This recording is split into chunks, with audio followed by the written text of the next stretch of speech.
तो कैसे हैं आप सब लोग। उम्मीद करता हूँ आप सब लोग बढ़िया होंगे। दोस्तों आज मैं बात करूंगा यूएन इकोसोक यानी कि United nation economic and social council. ये एक यूएन की बॉडी है, ठीक है। यूनाइटेड नेशन उसकी एक बॉडी है और उससे रिलेटेड जितने भी इंपॉर्टेंट क्वेश्चन है वो इसमें हम कवर अप करेंगे। और ये क्वेश्चन सारे यूपीएससी और एसएससी एग्जाम से रिलेटेड होंगे, स्पेशली यूपीएससी, ठीक है। यूपीएससी से जितने भी इंपॉर्टेंट क्वेश्चन बन सकते हैं, ठीक है, तो वो सारे क्वेश्चन इस वीडियो में कवर अप होंगे। और इसी के साथ साथ हम क्वेश्चन के ही साथ साथ उसकी डिटेल एनालिसिस भी करेंगे। ओके, तो चलिए बढ़ते हैं पहले क्वेश्चन की तरफ। तो पहला क्वेश्चन आप देखिए, इंग्लिश और हिंदी दोनों में दिया गया है, ठीक है। तो ये बिलिंगुअल है, आप चाहें तो उसी में भी आप सहज हो वो पढ़ें, ठीक है। तो इकोसोक of the United Nation was establish by which of the following document. किस दस्तावेज के तहत, ठीक है, किस डॉक्यूमेंट के तहत इकोसोक जो है वो स्थापित किया गया था। तो आप ये देख सकते हैं option UN charter, Geneva convention, Brayton would agreement या अटलांटिक चार्टर। तो जाहिर सी बात है ये यूएन की बॉडी है, तो यूएन चार्टर के तहत ये स्थापित किया गया था। तो यूएन 1945 में बना था। तो 1945 में इकोसोक जो है इसकी इसी यूएन की एक बॉडी के तहत स्थापित किया गया था इकोसोक, ठीक है। ये अंतर्राष्ट्रीय आर्थिक और सामाजिक सहयोग और विकास को बढ़ावा देने के लिए 1945 में इसको स्थापित किया गया था। तो यूएन की जो 6 मोस्ट इंपॉर्टेंट बॉडी हैं उनमें से एक है इकोसोक। ओके, आई होप आपको इतना समझ में आ गया होगा। चलिए बढ़ते क्वेश्चन नंबर 2 की तरफ। तो क्वेश्चन नंबर 2 है, how many members are there in you इकोसोक, ठीक है। तो इकोसोक में टोटल कितने सदस्य हैं? तो आंसर है सी यानी 54, यानी टोटल 54 सदस्य जो है वो इकोसोक के हैं, टोटल मेंबर हैं इकोसोक के। ओके, और ये 54 सदस्य हर 3 साल के लिए, जैसे कि मान लीजिए भारत है, पाकिस्तान है, कई देश हैं इसमें शामिल हैं, तो हर सदस्य देश 3-3 साल के लिए इसका जो प्रेसिडेंट होता है, ठीक है, तो वो कार्यकाल के लिए चुना जाता है हर 3-3 साल के बाद, ठीक है। और टोटल कितने हैं? 54 सदस्य देश हैं। आई होप आपको समझ में आ गया होगा। चलिए बढ़ते क्वेश्चन नंबर 3 की तरफ। तो क्वेश्चन नंबर 3 है, इकोसोक के सदस्य कितने वर्षों के लिए चुने जाते हैं? तो मैंने जैसे बताया कि 3 वर्ष के लिए जो है हर मेंबर कंट्री को 3 सालों के लिए चुना जाता है, तो इसलिए option B is the correct answer, 3 वर्ष। चलिए बढ़ते क्वेश्चन नंबर 4 की तरफ। क्वेश्चन नंबर 4 है, which body elect the member of इकोसोक। इकोसोक के सदस्यों का चुनाव कौन करता है? तो मैंने जैसे बताया कि 3 सालों के लिए मेंबर कंट्री चुनी जाती है, ठीक है, कोई भी एक कंट्री 3 सालों के लिए चुनी जाती है। तो अब उसका चुनाव कौन करता है? चुनाव की प्रक्रिया कहाँ होती है? तो वो होती है दोस्तों यूएन जनरल असेंबली में, यानी कि महासभा जो होती है यूएन की, जनरल असेंबली को बोलते हैं हिंदी में महासभा। तो उसके तहत जो है इसके मेंबर को चुना जाता है। आई होप आपको समझ में आ गया होगा। चलिए बढ़ते क्वेश्चन नंबर 5 की तरफ। तो क्वेश्चन नंबर 5 है, which of the following is not a functional commission of इकोसोक। इसमें से कौन सा इकोसोक का एक कार्यात्मक आयोग नहीं है? यानी कि बोले तो इकोसोक के अंतर्गत कोई एक कमीशन, ठीक है, काम करते हैं, कई कमीशन है, तो उनमें से कौन सा इसमें नहीं है? तो दोस्तों मैं आपको बता दूं कि इसके इकोसोक के अंतर्गत जो टोटल हैं 5 कमीशन है जो इसके अंतर्गत काम करते हैं, ठीक है। वो कौन कौन से हैं दोस्तों, जरा सा एक बार नज़र मार लेंगे आप। यूएन CSW बोले तो commission on the status of women, ठीक है। UN statistical commission, commission for social development, यानी कि इसको बोलते हैं CSOCD, ठीक है। और आपका है नार्कोटिक ड्रग्स और है पॉपुलेशन एंड डेवलपमेंट। ये 5 आप याद रखिएगा, ठीक है। इसके अंतर्गत जो है ये कार्यात्मक आयोग है। ओके, अब थोड़ा क्वेश्चन को देखते हैं। तो क्वेश्चन में आप देखते हैं कि which of the following is not a functional commission. आप देख सकते हैं कि जो नार्कोटिक ड्रग्स है वो है, स्टेटस ऑफ वुमेन भी है, और ह्यूमन राइट जैसी कोई बात नहीं है, स्टैटिस्टिकल कमीशन है, यानी option C is the correct answer, क्योंकि कार्यात्मक आयोग नहीं पूछा है। ओके, यानी option C is the correct answer. तो दोस्तों आप ये फंक्शनल कमीशन एक बार लिख लीजिएगा और इसको याद कर लीजिएगा, क्योंकि ये एक ट्रिकी क्वेश्चन यूपीएससी में बन सकता है। चलिए बढ़ते हैं नेक्स्ट क्वेश्चन। अब दोस्तों नेक्स्ट क्वेश्चन है, in which year was India last elected to इकोसोक।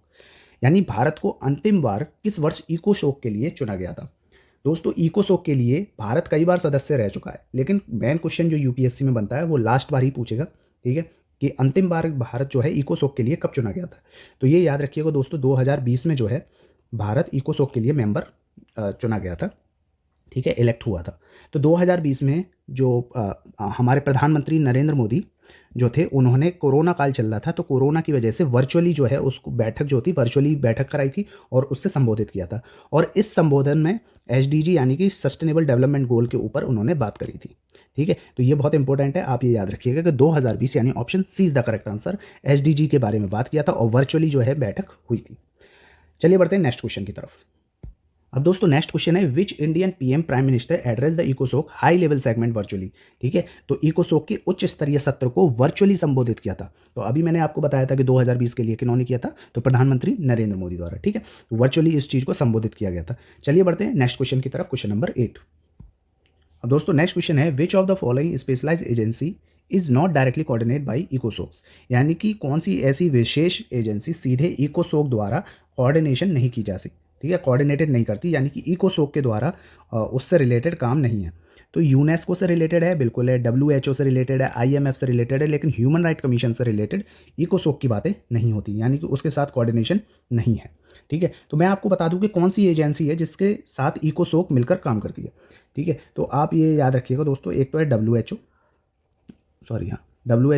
UNESCO, ILO, ठीक है, international labour organisation, IMF, world bank और WMO।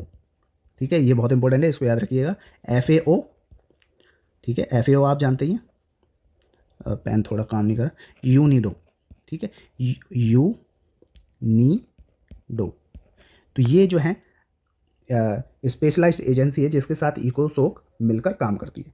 आई होप आपको समझ में आ गया होगा। तो ये जो एजेंसी हैं आप राइट डाउन कर लीजिए और इसको थोड़ा सा ध्यान दीजिएगा, ये क्वेश्चन बन सकता है UPSC में कि इकोसोक जो है किसके साथ कोऑर्डिनेशन नहीं है। ठीक है, तो कोऑर्डिनेशन किसके साथ नहीं है, ह्यूमन राइट कमीशन के तहत। ठीक है, तो चलिए बढ़ते हैं नेक्स्ट क्वेश्चन की तरफ, क्वेश्चन नंबर 9।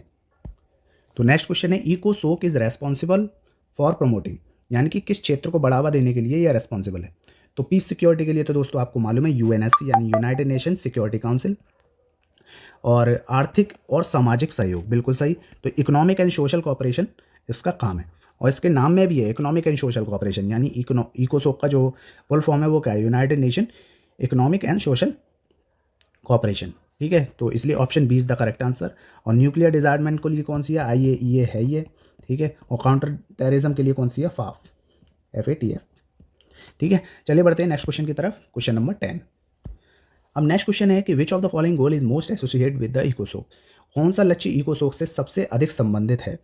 यानी आप देखिए कि निरस्त्रीकरण लक्ष्य, यानी कि जो परमाणु हथियार है उनको निरस्त्रीकरण करना, डिजार्मामेंट करना, तो ये तो है नहीं। ठीक है, ये किसका लक्ष्य है, IAEA का है। ठीक है, ये कंट्रोल करना। और सस्टेनेबल गोल, सतत जो विकास लक्ष्य है, ठीक है, इसको एक बार मान लेते, केवल सहस्त्राब्दी यानी कि मिलेनियल डेवलपमेंट गोल्स।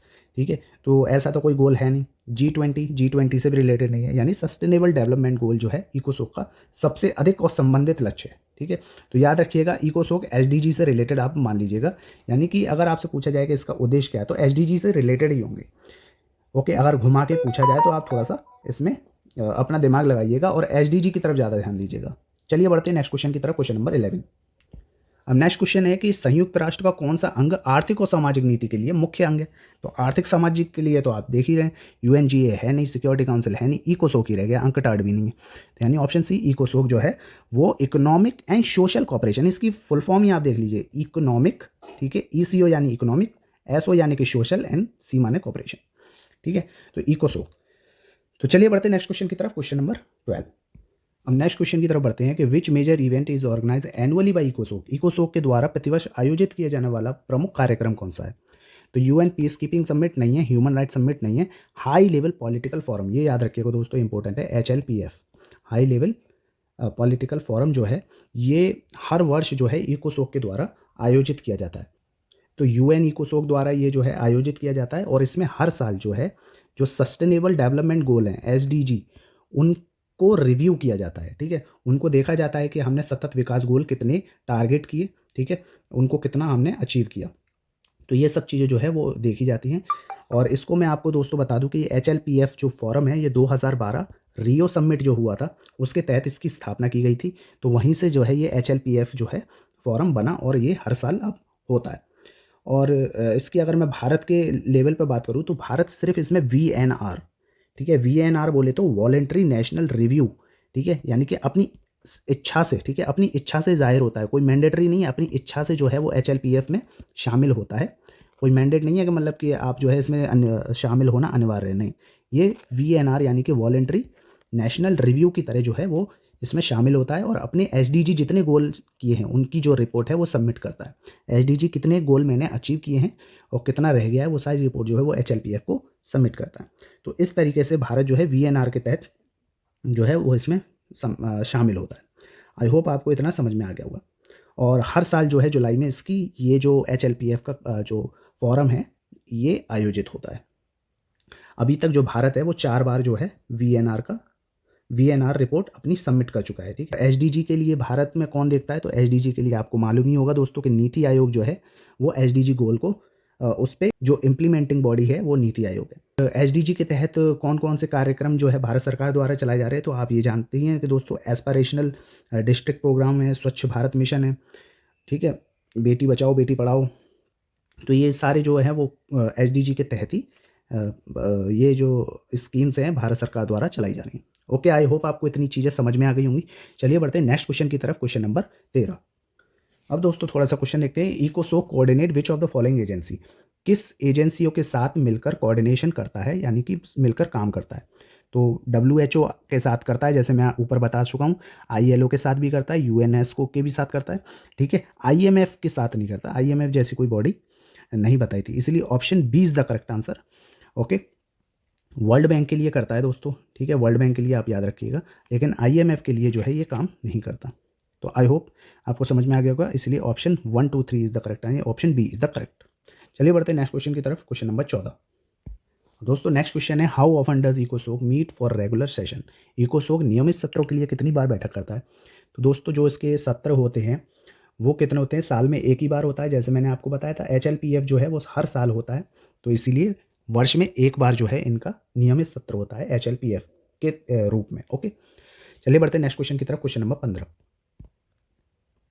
अब दोस्तों नेक्स्ट क्वेश्चन है कि असर्शन और रीजन के टाइप में ये जो क्वेश्चन है वो दिया गया है। इकोसोक play a central role in achieving us SDG यानी सस्टेनेबल डेवलपमेंट गोल। तो बिल्कुल इकोसोक जो है वो सेंट्रल रोल अचीव करता है, अचीविंग के लिए काम करता है, किसकी, सस्टेनेबल डेवलपमेंट गोल के लिए। तो यानी ऑप्शन जो असर्शन है हमें समझ में आ गया, ये सही है एकदम। अब इसका हम रीज़न देखते हैं कि इकोसोक coordinate with specialise UN agency. तो बिल्कुल UN एजेंसी की एक स्पेशलाइज एजेंसी है, ठीक है, उसके साथ ये जो है कोऑर्डिनेट करता है। तो UN की बाकी एजेंसी कौन सी है आप जानते ही हैं, ठीक है, तो उनके साथ ये कोऑर्डिनेट करती है, तो बिल्कुल सही है। उनके साथ कोऑर्डिनेट करके ही तो ये सस्टेनेबल डेवलपमेंट गोल जो है उसके बारे में रिपोर्ट दिखाती है कि नहीं दिखाती, ठीक है। तो यानी कि A सही है, R भी सही है, और A जो है वो R का करेक्ट एक्सप्लेनेशन है, यानी कि A is the correct answer.